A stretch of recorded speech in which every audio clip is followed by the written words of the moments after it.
Nah terus yang menjadi kontroversi mulai zaman ulama ngantos sakmangke itu kaifiyah kados traweh. Wis ora usah tersinggung niki ilmu. Teng riwayat-riwayat Bukhari Muslim, Nabi nu nak witir itu 9 rakaat. Lam yakut min hunna fi akhirihinna illa wahidah.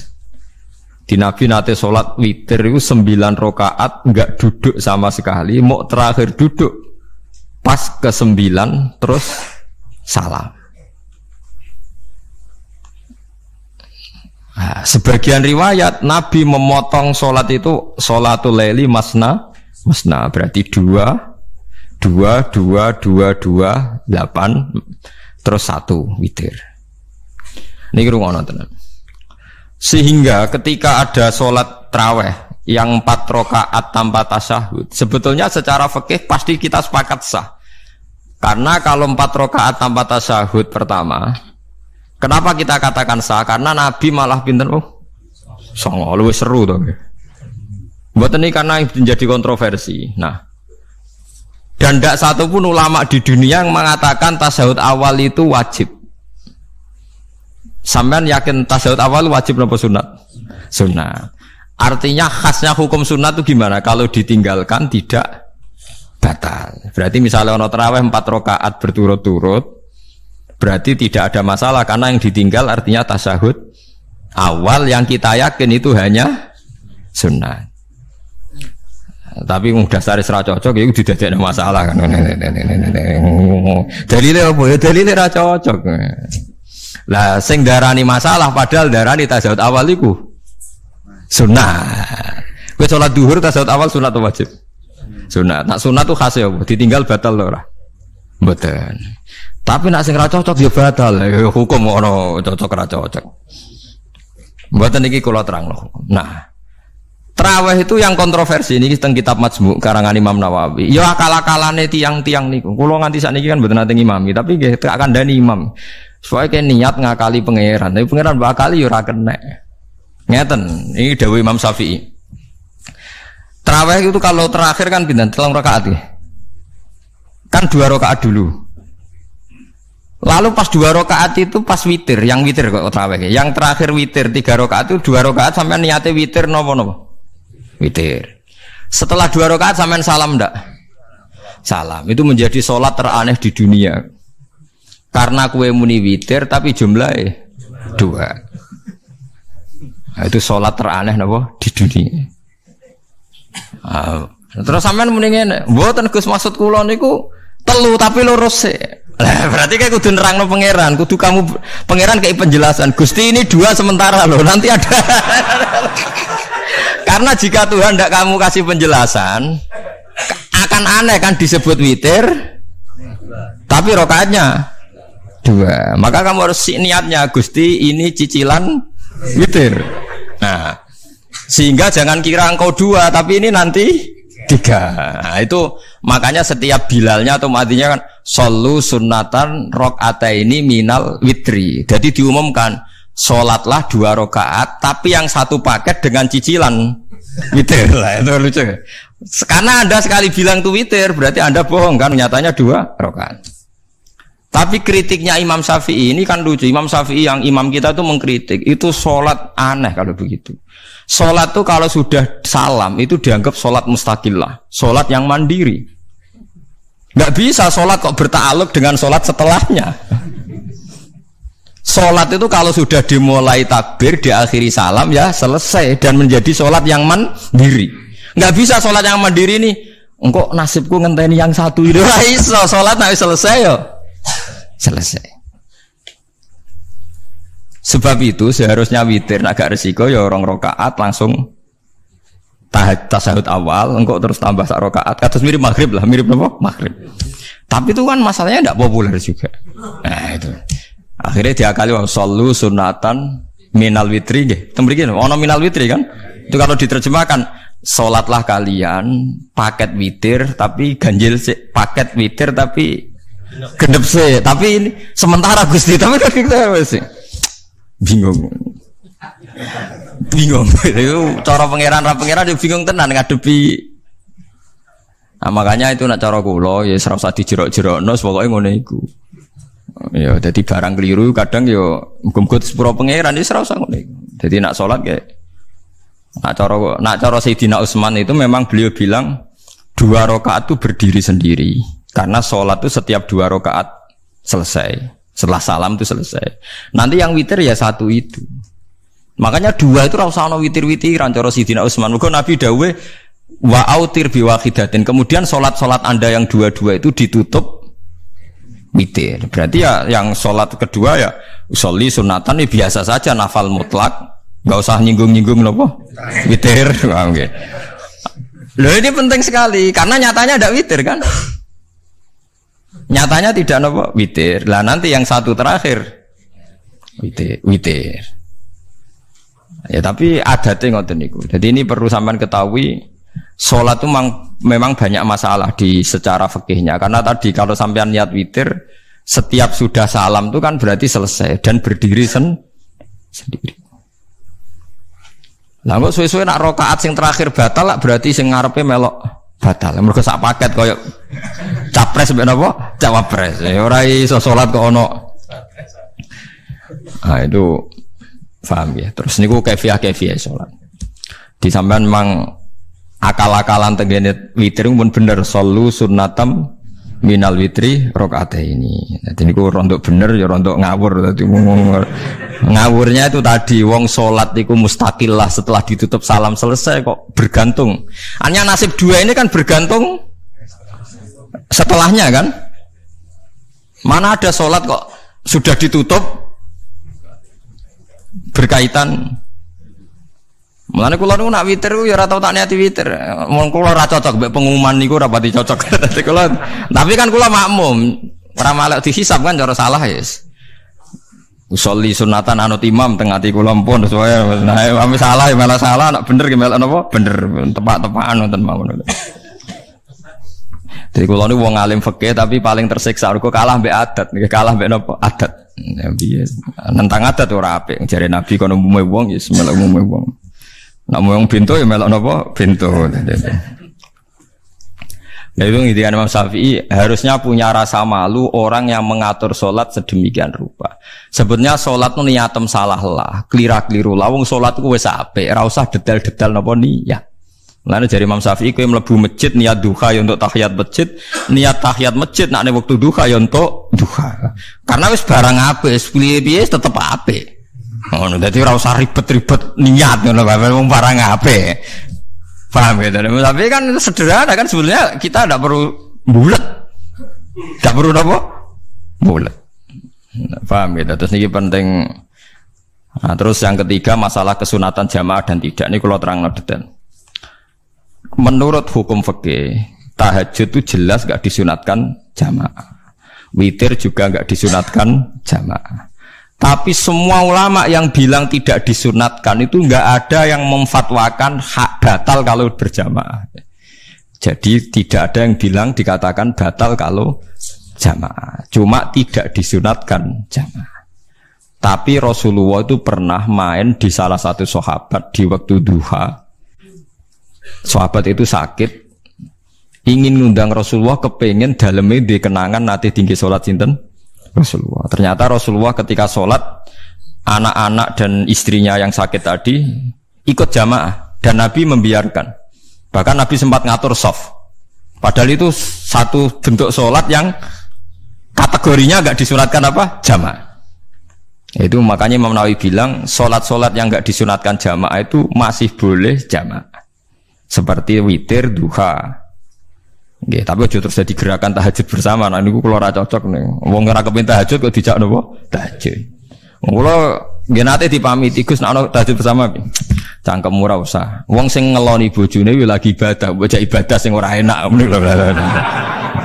Mergo jare Nabi wis jelas wa fi buti ahadikum sedekah. Dadi kowe iku malah lucu.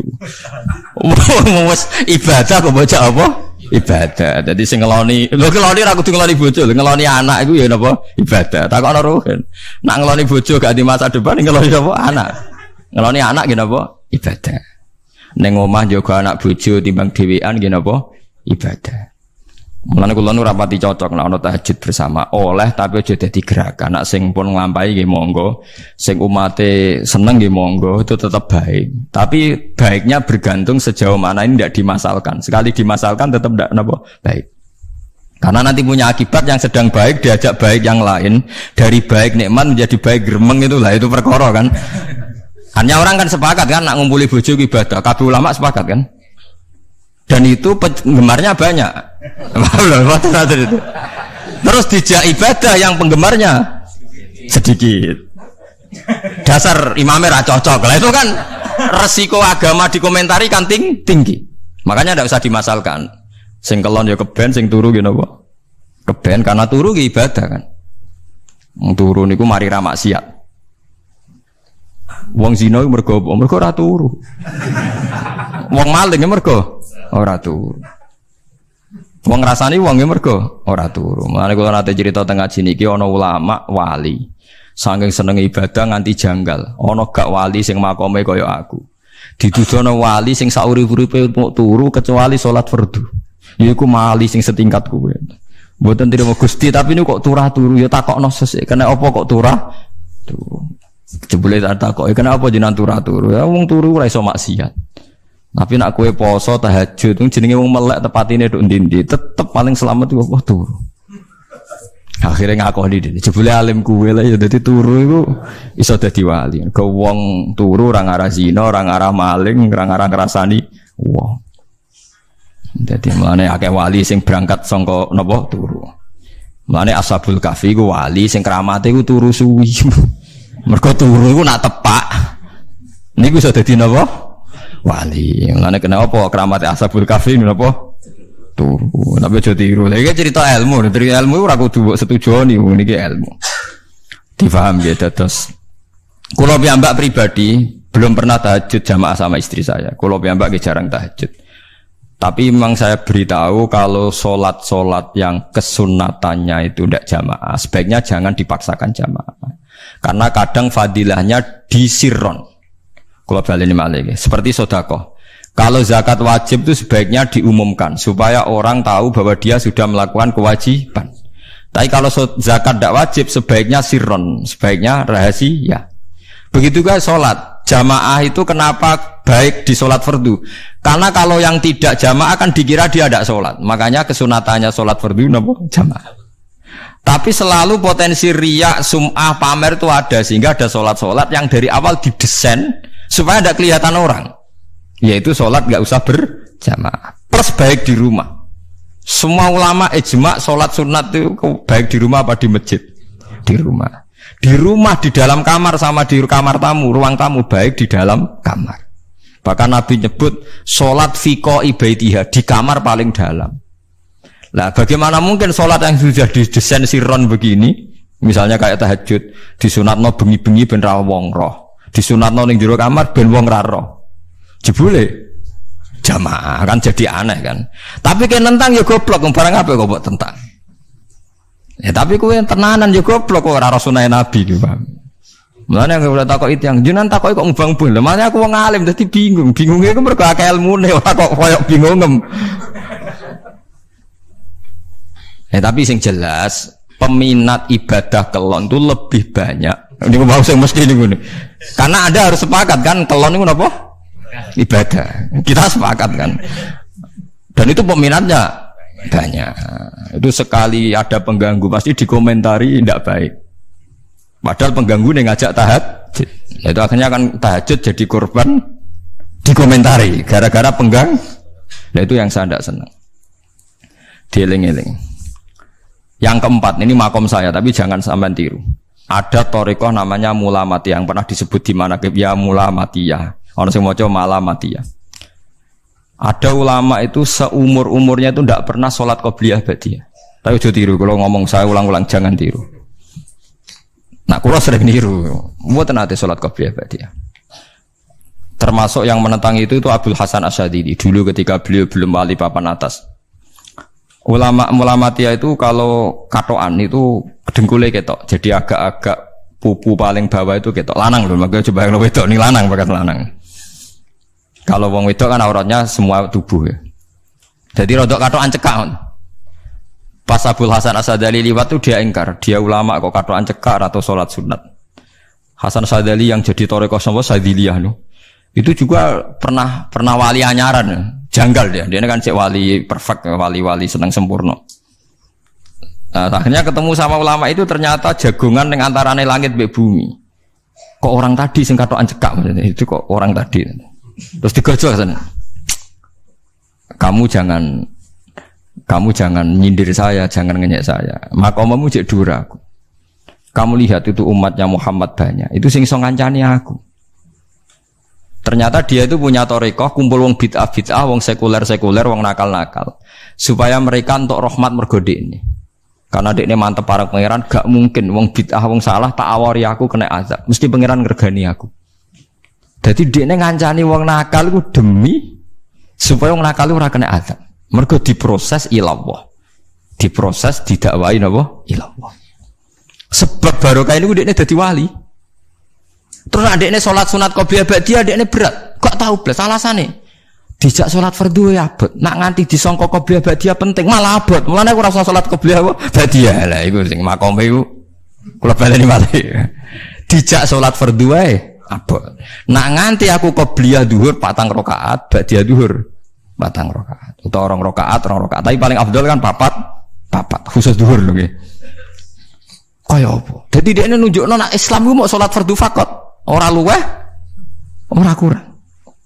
Niku dadi wali mulamatiyah sing digo tawasul teng manaqib Syekh Abdul Qadir apa? Jilani ya mulamatiyah. Iku wali-wali anti salat qobliyah, anti salat ba'diyah.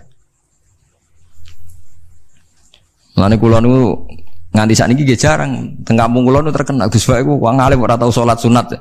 Ya anggere wong narukan salat sunat kabeh aku malah ora, tapi nek ora kabeh aku tak salat ta. Pokoke sementing ku ya sementing beto. Sementing beto.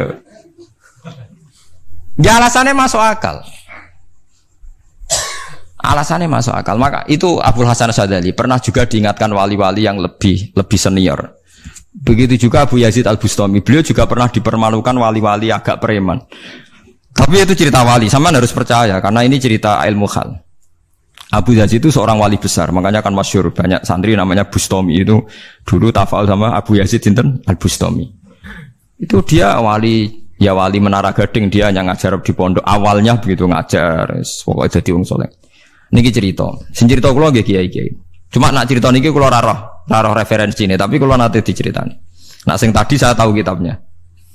Jadi fair secara akademik sing wau kula roh kitabnya. Nah niki jari cerita. Tapi kula percaya karena saya tahu padanannya, tidak sepersis itu tapi tahu padanannya. Dia itu mimpi, ya Allah saya ini nanti di surga bersama siapa? Saking yakinnya dia soleh, jadi mantep papan atas, gak pantas ono sing baturi dekne napa ning swarga. Mbek pangeran dijawab, wis ngono mbek Ruhin kaya. Ternyata si Ruhin ini yang ditunjuk di mimpinya itu orang yang kumpul wong mabuk-mabuk di warung fly, terus dia ke situ tanya Ruhin yang lain gak ada ya keriting ndak itu ya semuanya orangnya itu tok itu ngelek keriting ndak semuanya itu tok. Tanya-tanya enggak ada yang lain terus mosok wali kancaku kok awor wong napa mabuk. Dia akhirnya balik kanan. Wah nek ngono ngipiku kok setan. Terus dicetok be wali tadi. Ya Aba Yazid, ya betul memang teman kamu di surga itu saya ya. Padahal ndak ngomong apa ya memang gitu. Ya betul, memang teman kamu di surga itu saya aja. Wah, iya wali tenar maksudnya bro. Terus ditanya, kenapa kamu berteman orang-orang mabuk itu? Dinya apa? Cangkemmu sing darane aku kancanan sopo.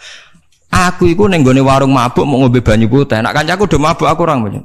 Iku ape tak tobatno sing separuh wis ning masjid, saking nyabariku kancane, tapi aku ngombe banyu putih. Sing separuh tugasem, senengane nyalahno wong. Waduh. Wali biasa kumpul santri kon nobatno preman. Mergo mangkel dene disalahno Abu Yazid sing separuh tugasem. Mergo sing separuh tak tobatno, saiki ning masjid senengane warung ya. Abu Yazid ya rada meriang tapi wong piye ditantang ngono, dene wali tenan. Mau ngetokno waline dene, ya Allah nak pancen kula waline jenengan tenan. Wong sing roh wajahku kudu tobat Gusti. Akhirnya Abu Yazid ngetokno waline, ora umatem kon delok ora iku, nek ora tobat aja diundang Abu Yazid. Wah, padha kata. Akhirnya, umatku, hadza Abu Yazid. Iku Abu Yazid wali Allah. Delok wajah itu. Delok wajah langsung tobat. Makanya ini dua beliau itu akhirnya berteman apa di surga. Ya kayak milih wali sing kayak Abu Yazid atau sing.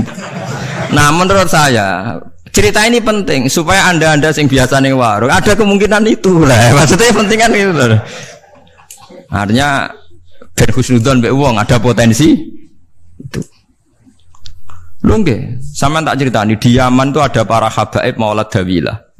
Maulad Dawilah itu termasuk habib yang kastanya sepuh. Itu Sayyid Umar Hafid itu sering main di sana di kampung Maulad Dawilah. Niku nggih modelnya nggih mboten nate salat sunat. Yang maghrib, badhe maghrib jagungan sekedap kinten-kinten di 10 menit terus salat isya. Kinten-kinten cara mriki nggih 6:4. Jadi Sayyid Umar nggih mau gedhe-gedhe tok tapi Habib sendiri itu. Mboten ngenteni waktu isya. Anggere takoki ya, jenengan Habib ndak bedui pokoke kita bedui. Saking khawatirnya Islam dianggap berat. Mergo Imam Syafi'i ning madhab kaul jadid, malah mboten kaul qadim, kaul apa? Jadid. Nak darani wektu maghrib kira-kira wong salat 5 rakaat. Nggih, terus pokoke wong wudu nutupi aurat salat 5 rakaat. Niku nate kula hitung kira-kira mau 20 menit. Dadi nak sampean salat isya 6:30 wis mesti napa? Sah. Cara madhab Imam Syafi'i. Nah, cuma madhab ini enggak populer di ashabnya, ditentang nggih oleh ashabnya. Yang populer enteke mega napa abang. Tapi sebenarnya madhab Syafi'i yang jadid itu. Mulane kula nangger jamak takdim ku angger kira-kira wis 6:30 kita jamak nak pas lunga. Ya sering jamak kalau tiang-tiang, tapi niki dereng isya. Ya pokoke cara aku wis ngisa, cara aku ora kudu mbok. Pokoke cara aku wis isya. Ya sebab kaul jadid malah. Makanya dulu ada seorang ulama berdebat. Sing sitok setuju waktu maghrib niku ngenteni entek mega napa abang. Ana sing debatnya masuk akal ngeten. Niki sama-sama ulama bapak mbek anak. Padha ngalime ya padha sepuh. Ulama iki malah aneh carane nentang iku ndekne cara ndekne waktu maghrib ku nganti kira-kira 6:30 nganti jam 7. Engko lagi waktu isya jam 7:15. Pokoke ndekne mohon adarane waktu maghrib ku cepet moh. Jadi alasannya masuk akal. Pangeran nak gawe biasanya ono kembarane, jadi ono tandingannya, jadi lucu ulama kok jadi ulama ya kadang ya lucu. Sampai nak sholat subuh jam piro? 4:30 kan, anggap aja 4:30. Berarti subuh nganti meletak srengenge ada waktu 1,5 jam. Ono waktu pinten? 1,5 jam. Lah saiki maghrib iku wis surup, nggih maghrib napa surup. Kudune maghrib ku di padanan subuh ono waktu 1,5 jam.